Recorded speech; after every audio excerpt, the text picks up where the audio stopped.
Oh, hey man, what's going on, man? I gotta take these guys off. Why do we do it? Why do we put ourselves through these terrifying experiences? Turns out that things that go bump in the night actually make some of us happy. Yeah, I was about to say I'm not one of them, but to each their own. But let's dig into some of this research now with someone who would know. We're happy to be joined by the Washington Post's Richard Sima now. Good afternoon, Richard. And off the top, why do so many people love horror? Yeah, it's an interesting question, right? Because fear is not typically a pleasant emotion, but the paradox of horror, what researchers call it, is that sometimes in some circumstances we could find fear to be very fun.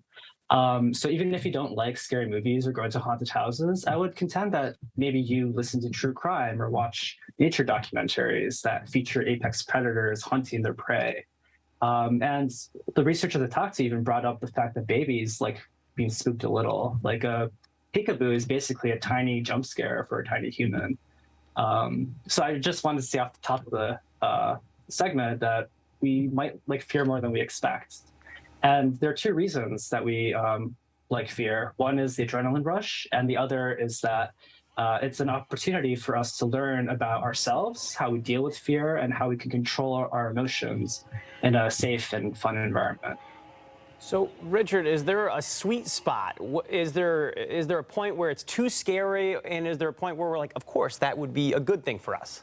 Yeah, there are researchers who are part of this recreational fear lab in Denmark that did this study at a haunted house, and basically was having people say like how scary something was and how fun it was.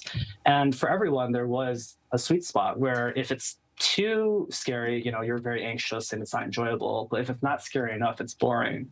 And they found basically that there's this sweet spot that each individual has, and that we instinctively employ tactics to keep us in the sweet spot. What I mean by that is, like, if you're in a scary movie, but it's too scary, you might want to turn on the lights, or you're there with a friend to make it a little less scary and more fun for you. Okay, Richard, let's say you're not into scary stuff at all. I'm talking about myself here. So how can scaredy cats like me get into horror? You don't have to get into horror, remember. Like, there's true crime out there. But one way, if you want to get into horror, that researchers I talked to recommended is there are, scary children's movies like Studio Ghibli with My Neighbor Totoro or Spirited Away have these sort of scary elements, but they're more mild than going all out on a Halloween or Friday the 13th. You could also, do things that make the scariness less engaging, as in you're still there, you can still take it in, but maybe you have the lights on or you look up spoilers ahead of time so you're not taken by the uncertainty of the movie. Or you could have friends, you could watch it during the daytime. So there are ways of making it a little less scary if you're prepared for it. Yeah, I love how you dropped Studio Ghibli. I would take those films over those haunted houses any day. Well, yeah.